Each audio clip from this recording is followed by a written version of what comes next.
how did it feel that Jason left you out in the middle of the infested waters and on the mountain two times? Yeah. Well, I mean, in defense, she was nowhere near the shark, so I didn't really leave her in a compromised What position. does nowhere near the shark mean? She was not I was in anywhere the near. same water he was. Yeah, but you were significantly more so inland. you could weren't as see far. Kylie and you could see the shark. Yes.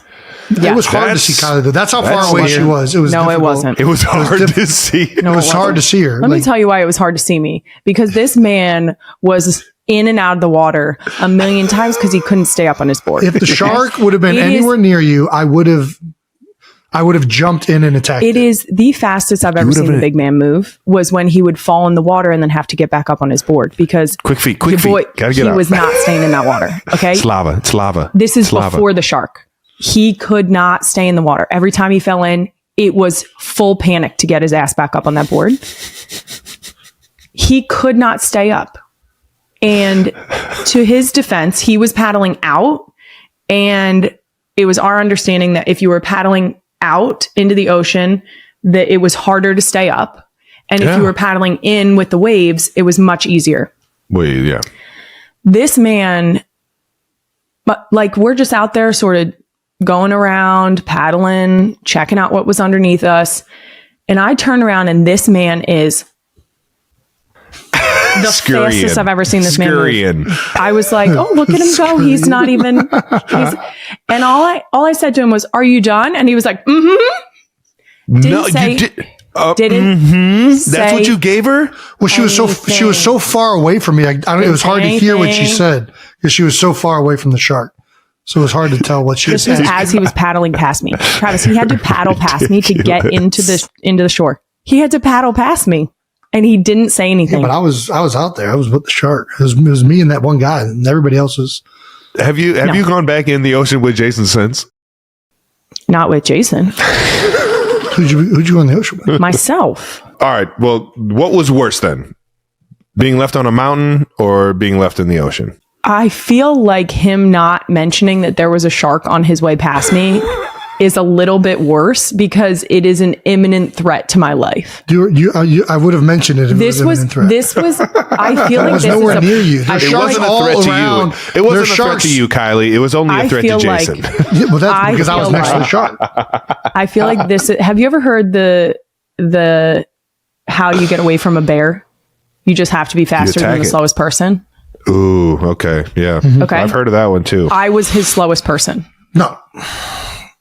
He was like every man for himself.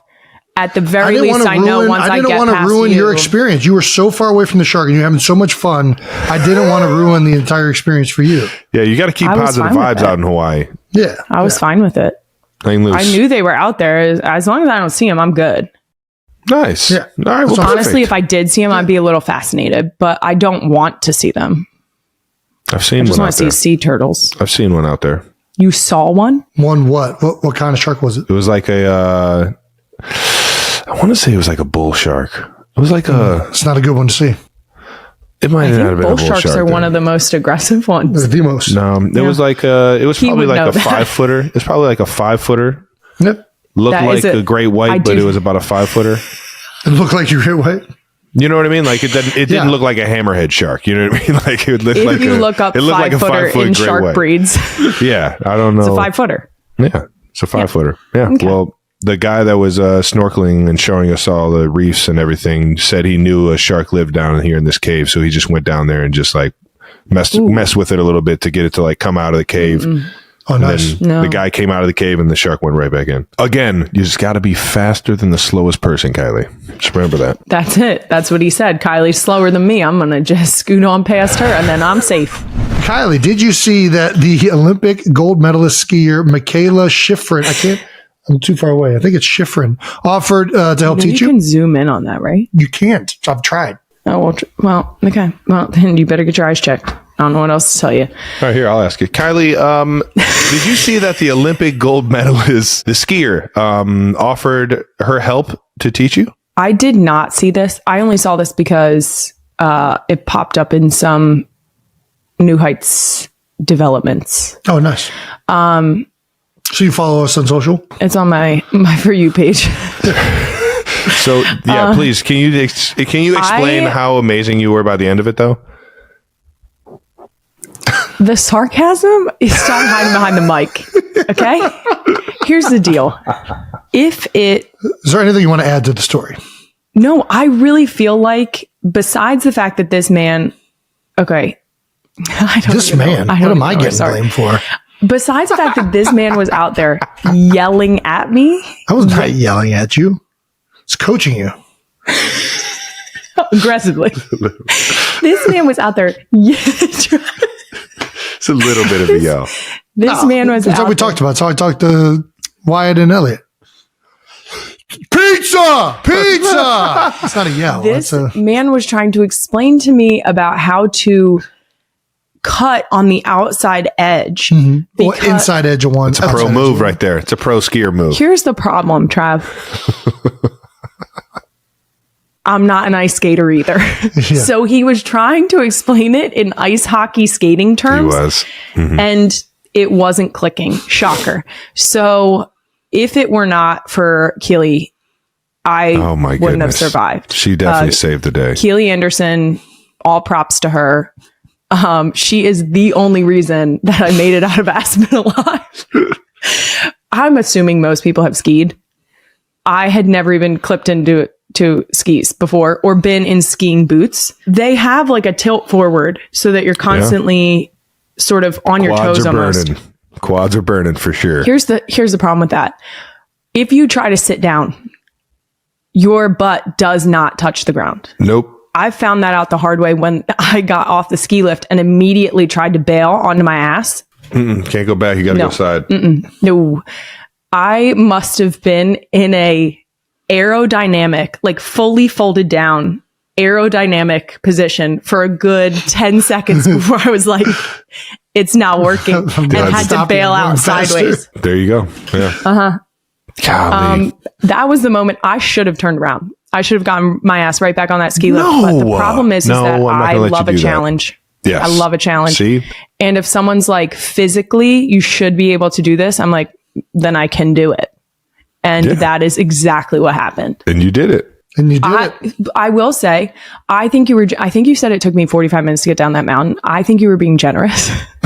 I think it took me like a good hour, maybe a little more. I was being extremely generous. Kylie, we got to the bottom of the hill 45 minutes before you did. That's what I'm saying. That's what I'm saying. I think, I'll tell you what, I had like 5 beers by the time I was at the bottom of that hill when we finally saw you like in plain sight coming down. You know what? That was the worst. That was the scariest part because that's where everybody, all of the hills like merged, and I was like, "There's a lot of traffic at the bottom of this. I don't know how she's going to handle this." I'm not gonna lie. I got out the binoculars and was ready for some action. There was one period. There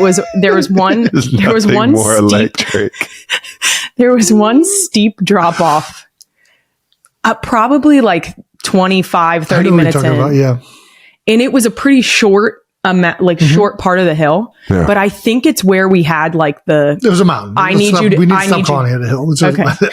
I think it was the moment where Jason was like, we're not waiting for you. And I was going and veered left. And if you veered too far left, you were going off the edge of the mountain. Yeah. And I had this moment of, I don't think I should be here. How far left did you go? I never saw that. Huh? It was like I remember it was this. a drop off. I do remember this. It was trees and then a drop off. It was a steep ass drop off too. I remember that. Yes. And that was the moment I went sideways on the edge of the mountain and looked up at the clouds and was like, I think I should have gotten back on the ski lift. Not to mention, I've had, like Jason said, I was in pizza the whole way down. I've had 2 hip surgeries. I'm not equipped to be at that angle for that long while pushing against the snow. It was Hot Mess Express down that mountain. What? What?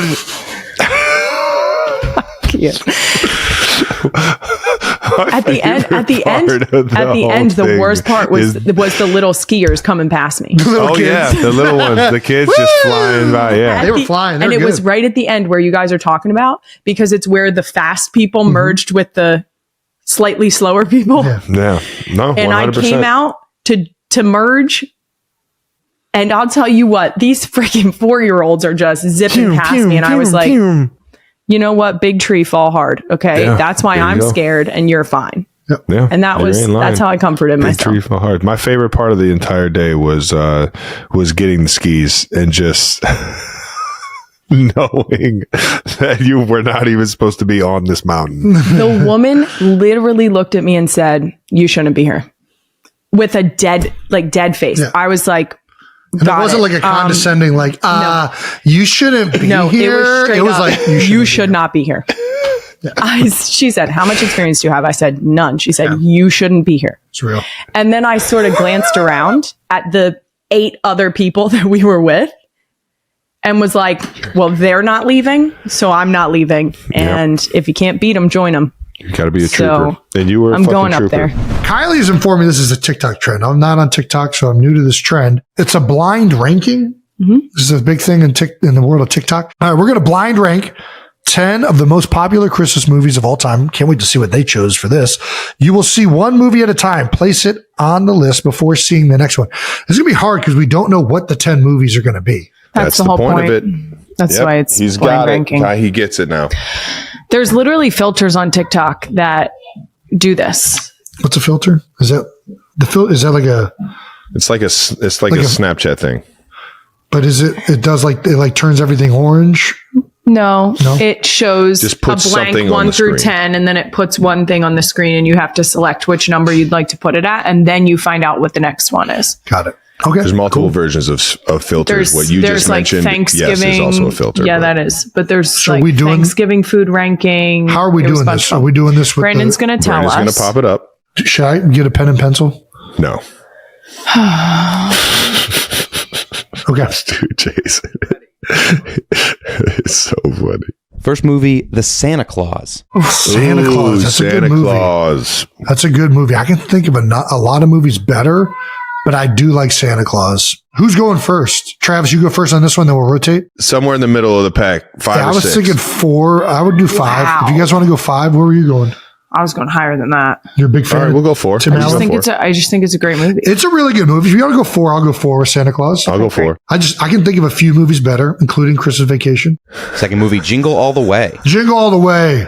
That's not better than the Santa Claus. Yeah, no, it is not. I mean, it's a guilty pleasure for me just because it has Schwarzenegger, but objectively not that good of a movie. Yeah, I'm going to say I can think of worse, like Love Actually. It's got to be 8 or 9. It can't go too low. I would say 8 or 9. I'll go 8. I think 8's a good solid Jingle All the Way score. I hope they didn't put a bunch of bad movies in here now. A Christmas Story. Okay, Wyatt clearly doesn't agree with that. A Christmas Story. Elliot. I think you got to go 1. I don't know that there's any movie that symbolizes Christmas more to me than Christmas Story, personally. I love it. I really do love it, but I enjoy other Christmas movies so much more. Is it above or below Santa Claus is the question. I think definitely above. Then it needs to be 3. Because quite honestly, it wouldn't even be in my top 5. Christmas Story? No.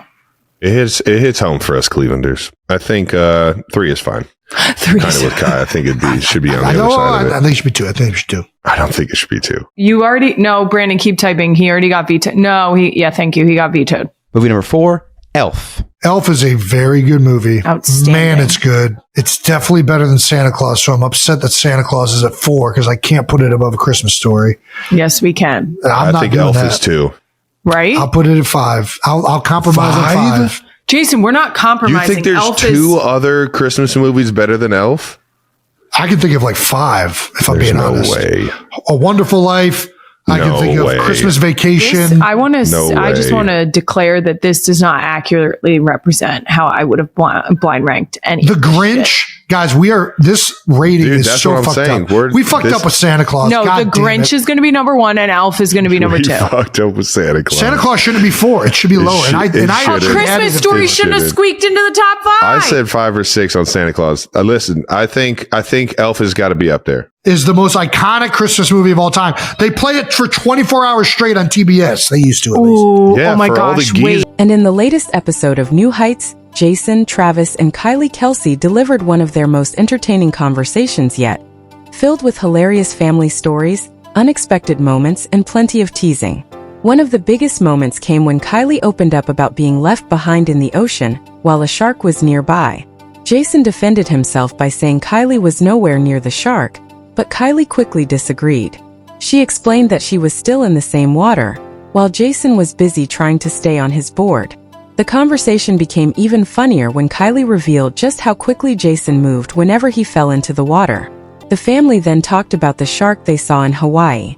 They estimated it was around 5 feet long, and the snorkeling guide reportedly knew that a shark lived inside a nearby cave. Jason's famous logic was basically simple. You just have to be faster than the slowest person. And of course, Kylie immediately realized that she might have been that person. But the shark story wasn't the only adventure they discussed. Kylie also talked about her experience learning how to ski. She admitted that she had never even put on skis before, and things became difficult almost immediately. She struggled to stay upright, struggled with the equipment, and even described moments when she seriously questioned whether she should continue. At one point, a woman reportedly asked Kylie how much skiing experience she had. When Kylie admitted she had none, the woman simply told her, "You shouldn't be here." But Kylie wasn't ready to quit. She decided to take on the challenge anyway. The result was a long and chaotic journey down the mountain, with Jason and the others waiting at the bottom. Kylie even joked about seeing young kids flying past her while she was carefully trying to survive the slope. The episode then shifted into a completely different kind of competition when the family started blind ranking Christmas movies. Movies including Home Alone, It's a Wonderful Life, A Christmas Story, The Santa Claus, Elf, Christmas Vacation, The Nightmare Before Christmas, Jingle All the Way, The Muppet Christmas Carol, and Love Actually were placed into a final ranking. And naturally, not everyone agreed with the list. Jason especially defended It's a Wonderful Life, while the others questioned some of the rankings. Finally, the episode got even more personal when Jason and Kylie talked about their relationship during the couple's trivia segment. They discussed who said, "I love you" first, who is more romantic, and even revealed details about Jason's unusual marriage proposal. Kylie explained that Jason had tried to make his proposal happen before training camp, and his excuse for getting out of the car was that he needed to use the bathroom. But the real reason was that he needed to secretly speak with Kylie's parents. So from a shark encounter in Hawaii to a chaotic skiing adventure, a controversial Christmas movie ranking, and an unexpectedly funny love story, the latest New Heights episode had a little bit of everything. And judging by the reactions, the Kelce family's ability to turn even the most ordinary stories into hilarious entertainment is still one of the biggest reasons fans keep coming back.